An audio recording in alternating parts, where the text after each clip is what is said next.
उत्तर प्रदेश के एक छोटे से गांव बरसौली में रहता था अमित मिश्रा। 32 साल का अमित एक साधारण सा इंसान था। दिन भर खेतों में मेहनत करता था। शाम को अपनी पुरानी झोपड़ी में मां के साथ बैठकर चाय पीता था। उसकी जिंदगी में कोई शोर शराबा नहीं था, बस शांति और मेहनत थी। लेकिन 6 साल पहले उसकी जिंदगी में एक बड़ा बदलाव आया था। उसकी पत्नी नेहा ने तलाक ले लिया था। नेहा पढ़ी लिखी थी, वो बड़ी बनने के सपने देखती थी। अमित ने कभी उसका साथ नहीं छोड़ा, लेकिन हालात ऐसे बने कि रिश्ता टूट गया। अमित ने सोचा अब सब खत्म हो गया। वो अकेला रह गया, मां के साथ, गरीबी में। लेकिन उसने कभी किसी से शिकायत नहीं की।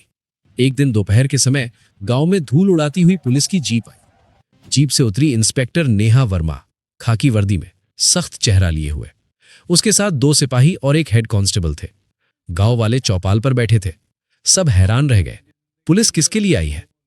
नेहा ने बिना किसी को देखे सीधे अमित की झोपड़ी की तरफ चलना शुरू किया। पहले पक्का रास्ता था, फिर कच्ची पगडंडी शुरू हुई। पीछे पीछे गांव वाले चुपचाप देख रहे थे। झोपड़ी के बाहर पुरानी खटिया पर अमित बैठा था, सिर झुकाए हुए। नेहा उसके सामने आकर रुकी। अमित ने सिर उठाया, दोनों की नजरें मिली। एक पल के लिए जैसे समय रुक गया। अमित के मुंह से बस इतना निकला, नेहा। नेहा ने कोई जवाब नहीं दिया।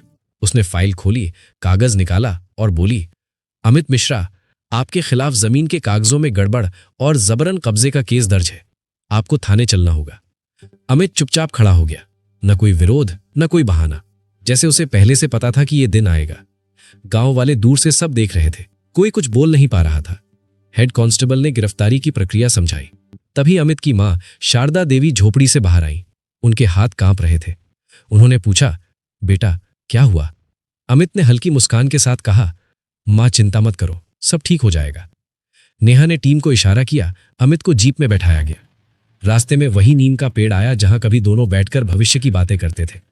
नेहा की चाल थोड़ी धीमी हुई, लेकिन उसने खुद को संभाल लिया। जीप आगे बढ़ गई।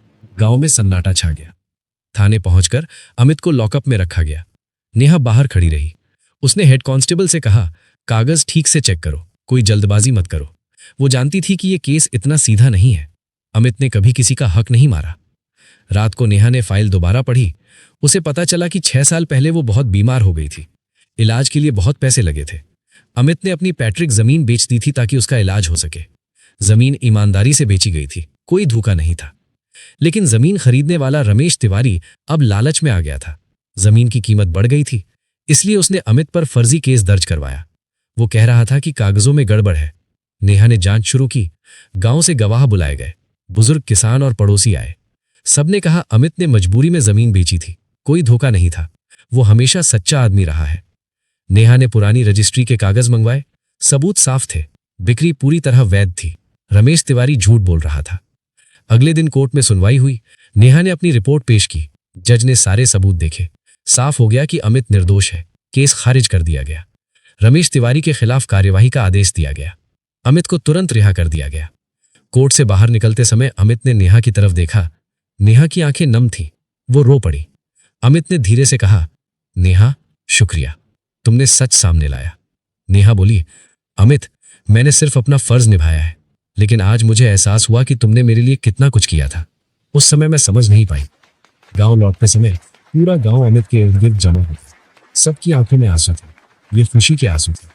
शारदा देवी ने अमित को गले लगा लिया। गांव वालों ने कहा, अमित, तू हमारा फख्र है।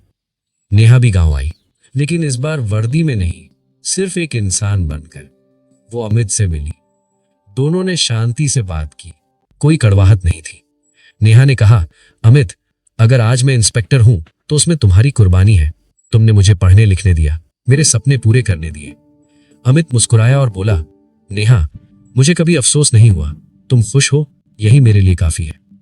रात को नेहा थाने लौट गई। अमित अपनी झोपड़ी के बाहर बैठकर तारों को देख रहा था। दोनों के बीच दूरी थी, लेकिन अब सम्मान था, नफरत नहीं थी। दोस्तों, इस कहानी का संदेश साफ है। जिंदगी में फर्ज और रिश्ते कभी कभी टकराते हैं, लेकिन अगर दिल में सच्चाई और इंसानियत हो तो हर उलझन सुलझ जाती है। मजबूरी में लिए गए फैसले हमेशा गलत नहीं होते, बस उन्हें समझने वाला कोई चाहिए। टूटे रिश्ते दोबारा जुड़े या ना जुड़े, लेकिन अगर सम्मान बचा रहे तो कड़वाहट खत्म हो जाती है। माफ करना और सही समय पर सही फैसला लेना सजा देने से कहीं बड़ा इंसाफ होता है। अगर ये कहानी आपके दिल को छू गई हो तो सोचिए, अगर आप नेहा या अमित की जगह होते तो क्या करते? कमेंट में जरूर बताइए। वीडियो को लाइक करें, शेयर करें और सब्सक्राइब करना ना भूलें। मिलते हैं अगली कहानी में। जय हिंद।